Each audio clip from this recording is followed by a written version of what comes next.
નમસ્તે દર્શક મિત્રો, ફૂલછાપ ડિજિટલમાં વધુ એકવાર આપનું સ્વાગત છે. દર અઠવાડિયે આપણે ડબલ્યુટી ગેમની થિયરીના આધારે શેર બજારને પ્રિડિક્ટ કેવી રીતે કરી શકાય એની કોઈ એક આસાન પદ્ધતિ હોય એની અહીં વાત કરીએ છીએ અને એ શીખવાનો આપણે પ્રયત્ન કરીએ છીએ. ડબલ્યુટી ગેમ જેવી રીતે ટાઈમ સાયકલ ઉપર ભરોસો કરતા, જેવી રીતે પ્રાઇઝની સાયકલ ઉપર સ્ક્વેર ઓફ 9 ઉપર ભરોસો કરતા, એવી જ રીતે અમુક પ્રકારના આંકડાઓમાં પણ એમનો વિશ્વાસ હતો. જેમ કે આપણા માટે સનાતન હિન્દુ ધર્મમાં આપણે 108ને એક પવિત્ર નંબર માનીએ છીએ. ઇસ્લામમાં જેમ 786 ને બહુ મહત્વનો નંબર માનવામાં આવે છે. એવી જ રીતે જુદા જુદા આંકડાઓને ડબલ્યુટી ગેને આઈડેન્ટિફાઈ કરેલા અને જે બજારમાં ઘણી સારી રીતે કામ કરતા હોય એવું એમનું ઓબ્ઝર્વેશન. આવો જ એક આંકડો એમાં છે 9 નંબર. 9 નંબરને ટાઈમ સાયકલ તરીકે વારંવાર યુઝ કરતા હોય એવું ઘણા પુસ્તકોમાં આપણને જોવા મળે છે.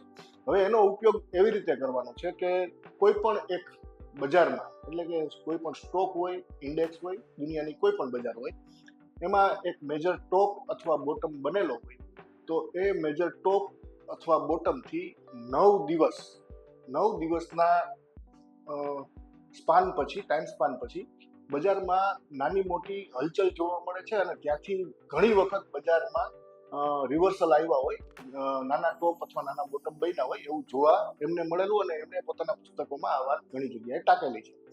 હવે આપણે આ 9 દિવસની જે ટાઈમ સાયકલ છે એ નિફ્ટી ઉપર કામ કરે છે કે નહીં એ અત્યારે સૌથી પહેલા જોઈ લઈએ. અને આનું કોઈ મેથેમેટિક્સ નથી, કાંઈ નથી. મેજર ટોપ અથવા બોટમથી 9 દિવસ ગણવાના છે, એના પછીના 9 દિવસે બજાર શું કરે છે એ જોવાનું છે. તો આપણે પાસે આ નિફ્ટીનો ચાર્ટ ખુલ્લો પડેલો છે અને આ આપણને એક બોટમ અહીં દેખાય છે. તો આ બોટમથી 9 દિવસ પછી બજારે શું કર્યું અને એના પછીના 9 દિવસે બજારમાં શું થયું છે એ આપણે જોવું છે. તો આપણે સૌથી પહેલા તો 9 દિવસ કેલ્ક્યુલેટ કરશું. આ બોટમથી આપણે 9, 12, આ 10, આ 9, 9માં 12 બજાર અહીંયા ક્યાંક હતું. હવે એને આપણે જોવા માટે ટાઈમ સાયકલની લાઇન્સ પ્લોટ કરી લઈએ.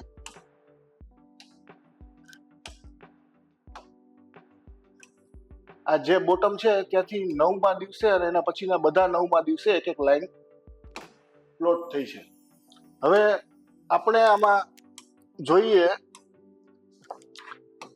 કે બજારે દર 9મા દિવસે શું કરેલું છે. તો આ બોટમ પછી બજારે અહીં ઓલમોસ્ટ ટોપની નજીક એક મૂવમેન્ટ બતાવેલી છે, ત્યાં થોડો ટાઈમ માટે કોન્સોલિડેશન કર્યું છે. આ એક નાનકડો બોટમ છે, આ વધુ એક બોટમ છે, આ એક ટોપ છે, આ એક્યુરેટ બોટમ છે, એક્યુરેટ ટોપ છે અને ફરી એક વખત બજાર જે ગયા અઠવાડિયે સોમવાર પછી બજારે જે પડતું મૂક્યું છે એ પણ એક્યુરેટ ટોપ બનાવીને ત્યાંથી જ બજારે પડતું મૂકેલું છે.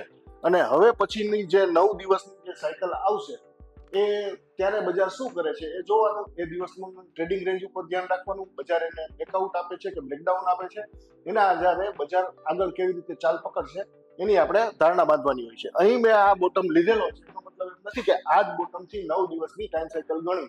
કોઈ પણ સ્ટોક હોય, કોઈ પણ ઇન્ડેક્સ હોય, એના કોઈ પણ નાના મોટા ટોપ અથવા બોટમથી 9 દિવસ ગણીને 9 દિવસ ઉમેરતા જવાના અને જે તારીખ આવે એ દિવસને આપણા માટે એક સામાન્ય વાઇબ્રેશન ડે ગણવાનો, 9 અંકનો વાઇબ્રેશન ડે ગણી શકાય, આવું ગેમના પુસ્તકોમાં લખેલું છે.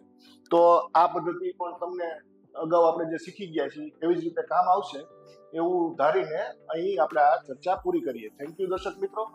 ફૂલછાપ ડિજિટલના તમામ પ્લેટફોર્મ ઉપર એટલે કે યુટ્યુબ, ઇન્સ્ટાગ્રામ, ફેસબુકમાં વિડીયો બધા માણતા રહેજો અને લાઇક, શેર અને સબસ્ક્રાઇબ કરતા રહેજો. Thank you.